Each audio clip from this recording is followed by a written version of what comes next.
This podcast is brought to you by Most Valuable Podcasts, leading the league in podcasting entertainment.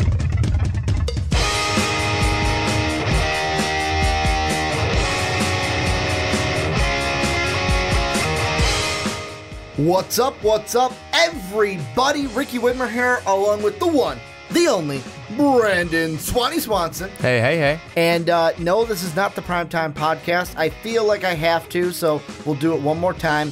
I'm along with the Mark Weber.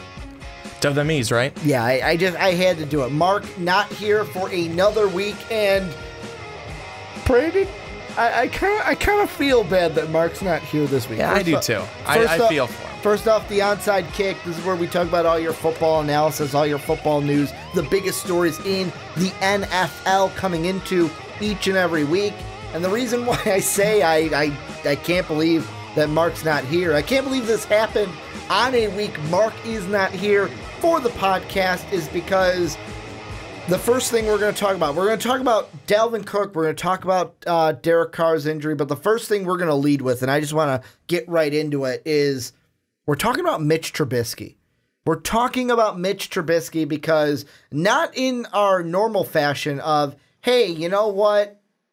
When should the Bears pull the plug on Glennon? When should they start Trubisky? It's because, Brandon, they have benched Mitch Trubisky. Or they've benched Glennon. They're starting Trubisky against my Vikings on Monday. You're part Bear fan over there with your Chief Bear hybrid going on. As the Bear fan on the other side of the table, how do you feel to have Mitch as the starter now? The era of Mitch has begun. Well, I think it's definitely exciting, but I think at the same time I don't want to be that guy, but at the same time I want to temper my expectations for him, because I think that many Bear fans out there and just fans in general, obviously we got to win under Mike Glennon. Mm-hmm. The Bears haven't lost every game. They're 1-3. They beat the Pittsburgh Steelers at home. They did not look good against the Packers. They did not look good against the Buccaneers, and they should have won game one against the Falcons at home. Mm-hmm. But here's the thing, is that Glennon just has not looked that great. He hasn't been able to lead a lot of great drives for the Chicago Bears. It also doesn't help that you barely have anybody with a known name or household name that he can throw to doesn't for the help Bears. That Cameron Meredith is injured. Kevin White is injured. But the only thing that you've got right now is your running back, Jordan Howard, which, oh, wow, so everyone else knows about that too. So let's stack the box and make sure that he's not able to do much, and then throw the football, and then not have much going on when you're throwing the football. But here's the thing. This is why, don't get too excited and temper some expectations. And let's remember here that, this is going to now be Mitch Trubisky's first start in the NFL. That's what we need to remember. And that's why we also can't then, if things start to go, not so great for Trubisky. Terrible, blah, blah, blah, blah. He's a bum. Get Jay back. But seriously, that's the thing, is that we need to. We want Jay. We want Jay. They'll chant it. If we want a good quarterback, if we want a guy to be able to come in and do well for us, we can't expect that to happen right away. We know we can't expect it. We can't expect him to look like Tom Brady right away. We can't expect him to look like Deshaun Watson did last week for the Houston Texans right away. We can hope that that's where he's getting to one day, that we have our quarterback of the future, that we have the guy that we can trust in. But right now, what I'm looking for from Trubisky is I'm just hoping he doesn't turn the football over. Just give us a chance in the game. Just give us a chance. Make a couple of good throws. But you have to know that he probably will turn the football over. And his first game's coming against a very good Minnesota Vikings defense. The flip side, though, to that is two things. First off, I want to call it that Mark and I, about a week or two ago, talked about when will the Bears turn to Trubisky. And I want to say, in that segment, you guys can find it, I did say that although I believe it would come against either the Saints or after the bye, I wouldn't have been surprised if the Bears made the move this week, because of you're playing on Thursday, your next game ain't till Monday, you're giving Trubisky that longer week to get ready for that first opponent. Now you give him a shorter week Monday to Sunday, the next one, but preparing for that first game where you might have a little jitters, you're giving him a longer week to prepare. The other thing I look at this, and you say don't get expectations too high. Have you seen Mark Weber's tweet yet, Mark? Or Brandon? Have you seen his tweet today after the news was announced? He said, "The GOAT has risen, our titties have been kissed, and the Bears will win the Super Bowl." Hashtag it's known, hashtag Trubisky prophecy, at mtrubisky10. So that's the tweet that Mark put out there. A little comical. So you think Mark's excited? Mark is very excited. Mark, the day the NFL season started for us officially, talking about actual games and not off season, he changed his desktop background on his laptop to Trubisky. Like last year was Matt Forte. I believe it was Matt Forte. One of the years it was Matt Forte. This year it was Mitch Trubisky. But for the Bears, I'll ask you this, kind of to get to what the topic of this segment is really called. You kind of hit on it before. What should the Bears expect? I mean, Mitch Trubisky, do you think he's going to go out there and be a guy who is cool, calm, and collect? Or do you think he's a guy that's going to turn it over? Because the big thing I think about for this game is, yes, you're giving him enough time, or I would say more than enough time to prepare for the game. You're giving him an extended week to prepare for the Monday night game, but he's going up against a tougher defense in Minnesota that Matt Stafford last week in the Lions offense could only muster 14 points against last week on the road. It was at home for the Vikings against the Viking defense, a defense that is built very well by Minnesota head coach Mike Zimmer. Exactly. And I think that, again, we cannot, as Bear fans who want to see the Bears do well, who want to see our team finally be able to, win something. And I say that as a young guy, I think that there's probably a lot of people out there who are, How old were you when the Bears went to that last Super Bowl? What grade were you in? Because I was a junior in high school. And you're what? How many? I think I'm 3 years older than me. So I was either 8th grade or freshman. 8th grade or freshman. It would have been 8th grade. Do I know why? Because you're the same age as my sister. My sister wasn't a freshman until I was a senior. Okay, so then 8th grade, and that was under Rex Grossman. But Sexy Rexy, baby. Here's the thing that I think is that making this move, I think that you're going to do a lot of really good things, hopefully, for their offensive coordinator, Dowell Loggins. So hopefully now with Trubisky and with the fact that he can be a mobile quarterback and that this guy can actually move with the football as opposed to Mike Glennon, who really was only going to stand there in the pocket and couldn't do much, and that took away one factor of things. I think that for Trubisky, we need to understand, again, as Bear fans, we just need to kind of go with it, for now and let him make some rookie mistakes, let him learn a little bit. But what did we see in the preseason? We saw some really good things from him. We saw him be competitive. We saw him make some really good throws. We saw him be willing to make those good throws. I think that's he needs to have that same type of confidence now in the season. The Bears know they're not going to the playoffs. So they certainly don't expect to. Well, I think that... Go ahead with what you were saying, because mine's going to go a little bit off topic into something else with the Bears. So I was just going to say, if the Bears know and understand they're not going anywhere this year, allow for the young guy to open up the offense.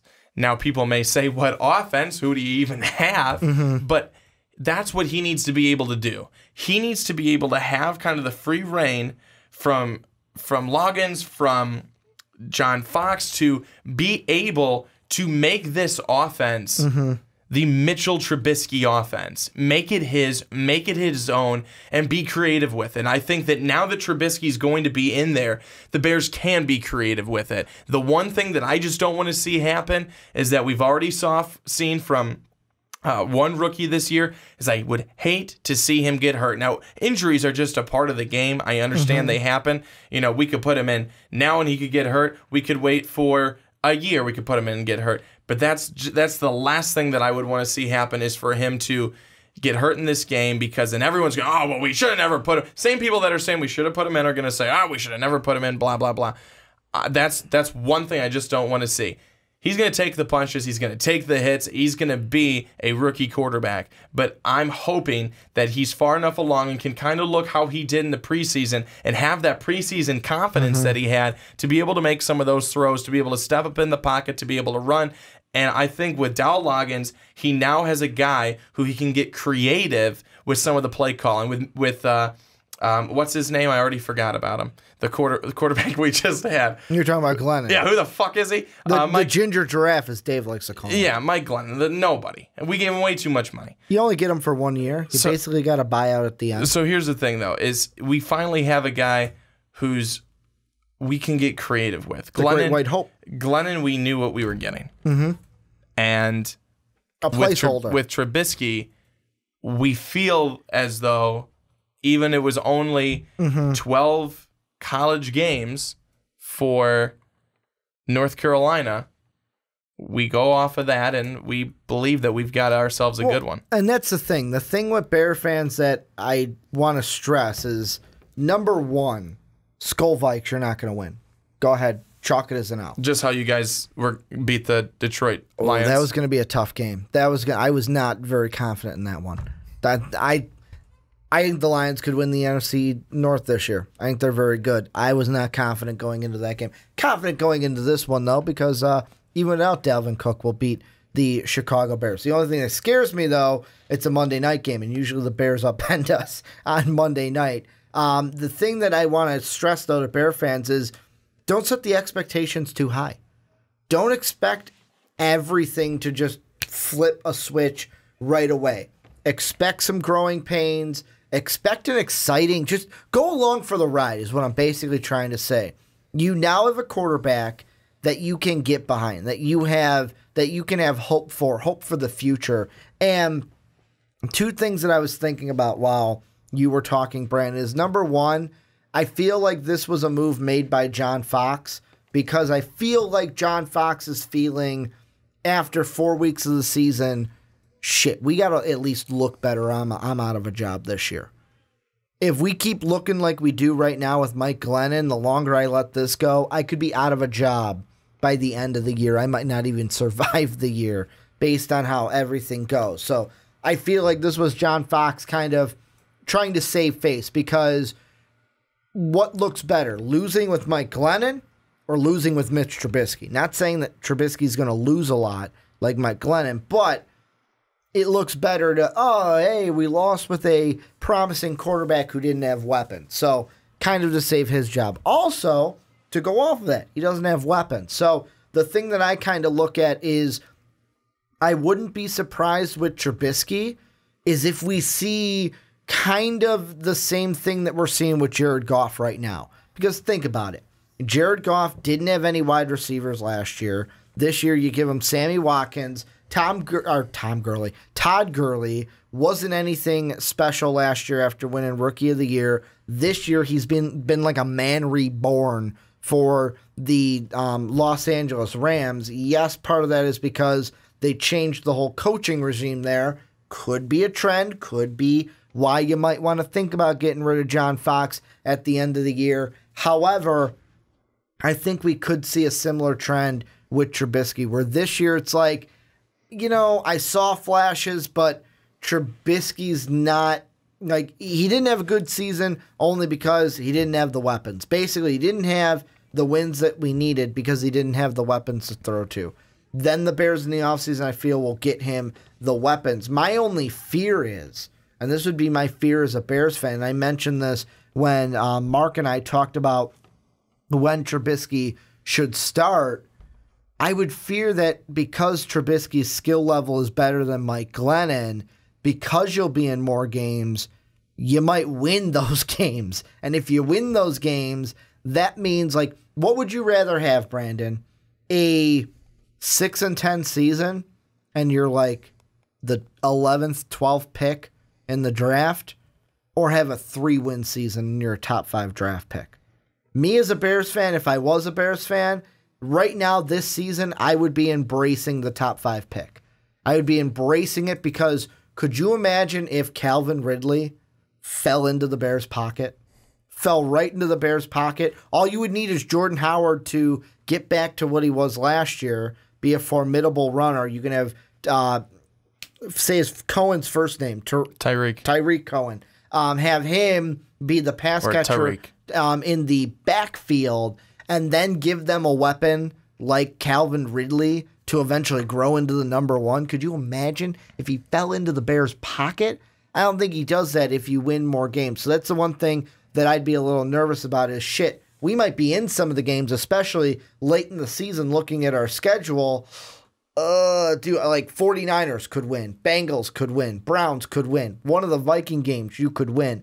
There are games on the schedule. Saints with their defense, Trubisky could beat them, especially building up that track work going into it. Saints defense has actually looked a little bit better lately, but Jay Cutler is turning into be smoking Jay Cutler again. And hey, in my defense, I tried to retire. One of the best memes that I've seen this week for Jay Cutler. But that's what I would worry about with Mitch is yes, gives you hope. Yes, you get to see what the young kid got, but would you rather lose with Glenn and get a high draft pick or win a couple games with Trubisky, fall, but not make the playoffs? Well, I think the thing is, though, is that, we may not even get to, I don't even know if there's a chance for us to get to 6 wins. Mm-hmm. You know what I'm saying is that, he's working with I just threw out a hypothetical number. Yeah, he's working with a piss-poor group of wide receivers. Mm-hmm. And I agree with you. I think I would want to have the draft pick for next year just because then that's going to set you up for being able to build around him. And the Bears, what they need to be able to do is they need to, they have to really get a good game plan here, and they have to realize, all right, if we want this guy to be successful, if we want to be successful, we need to build everything around him. They need to do more than just be in the draft. I mean, if there's an opportunity that comes about, if we have some guys that are coming up in free agency, if we have some guys that we could maybe go and trade for, like a guy who could then become a household name with the Chicago Bears, it's really a shame right now that we don't have. And I know that obviously he's older, but a Brandon Marshall or have an Alshon Jeffrey, that there's at least a target for you, a weapon for you, a big, big, strong, tall guy. You don't have that. You don't have that right now. You got a lot of kind of shorter, smaller, quick receivers. The Chicago Bears, by doing this, by making this move, and we knew that they were going to do it eventually. It was just when were they going to do it? It's now okay. Chicago, you have gone in with Mitch Trubisky. You've made the move. It's now time to go all in with Mitchell Trubisky. You now have Trubisky. You need to make sure that, that the offensive line is set, which I think it's starting to look a lot better than what we've seen it in years past. You've got a good running back. You've got actually 2 good running backs. One who's more your typical running back style, and then another guy who's your Darren Sproles type. A shifty type of guy. Exactly. But now it's time to invest in some wide receivers. If you're going to do this, you can't give Mitchell Trubisky the keys to the kingdom and then go, well, you're not doing anything. And don't draft a guy like Kevin White that gets injured every year. And not set him up. On that, though, who would have known? Who would have known that he was going to get injured literally almost every third time he took the field? Sometimes you just can't plan for that. And twice on Sundays. It's really a shame, but the thing is, the Chicago Bears now, they've made this move. They've got to go all in. They have got to go all in. They can't just have one foot in the water and one out and be like, it's kind of chilly in here. I'm not quite sure if I want to take the plunge. You've got to take the plunge. Otherwise, you're going to be that mediocre team that's on the edge that could be so good if you had the right weapons for your quarterback. Right now, the Bears really don't have any weapons for him. There's not too many guys that he can throw it to. And that is why at least you can feel confident that that's going to be a go-to guy. And that is why I say that Bears fans and the Bears can they could look at the Rams right now and just look at him and go, that could be us.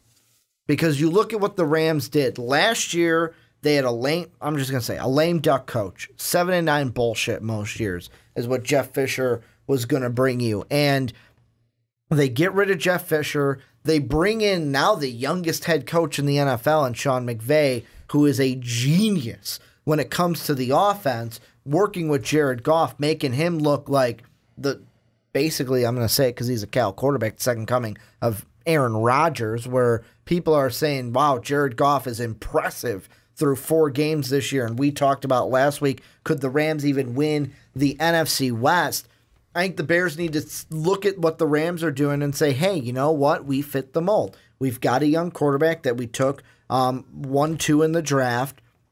We have a running back who right now isn't playing that well, but could have a resurgence and do what Todd Gurley is doing, because Jordan Howard was no scrub last year. That's why I drafted him high in our fantasy draft. I wouldn't even say that. I would disagree with that. I think that Jordan Howard actually has played well when he's been given the opportunity. He did not play well in one game, which was the Tampa Bay game. But I think outside of that, the Bears didn't play well in that game altogether. No, I know. But if you're saying that he didn't play well, you're right. He didn't play well, but he didn't really have the opportunity to do so. I think Jordan Howard overall could be better. Jordan Howard has been your best player on the team. Yeah, he could be better, but if he was worse, you would lose.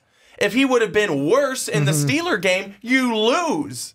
Well, the Steeler game was the one he came to play. Yes, that's the one that I've been watching on fantasy, Brandon. That's the one where I'm like, oh, look, I traded Jordan Howard. I know, but I'm saying right now is that Jordan Howard's, well, he could be better. Well, shit, the whole freaking team could be better. And my point isn't Jordan Howard. My point is what I was going to go to next.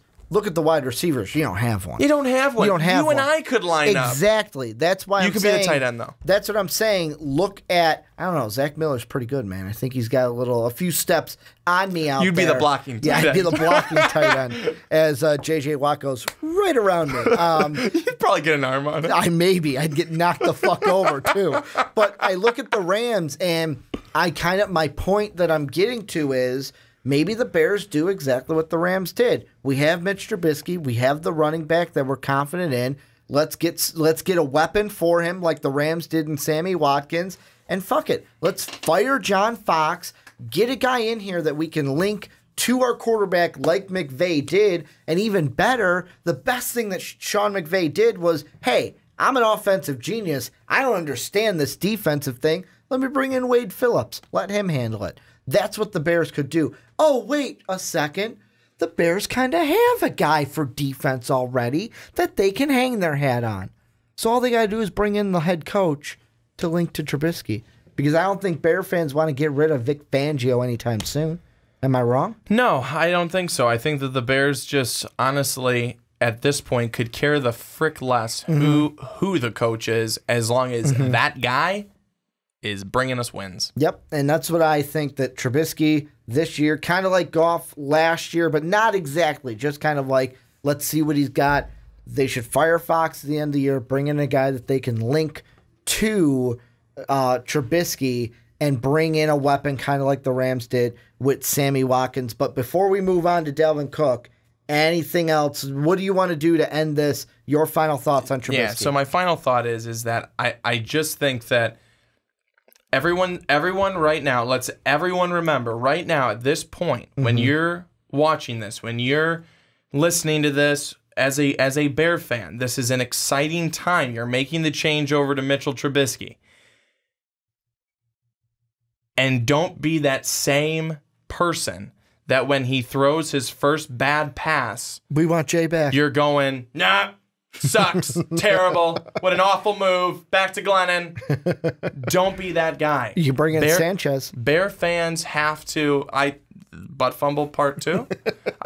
Bear fans have to be very, very patient. We have to be patient, because if we're not, we're just going to keep getting this, you can't keep doing this turnover, all the time. You have to be patient, especially with a guy who you believe can be the quarterback for the future. So I think that that's just the number one thing. The Bears are making the right move right now, because clearly, Mike, you're in a season where you're not going to win anything.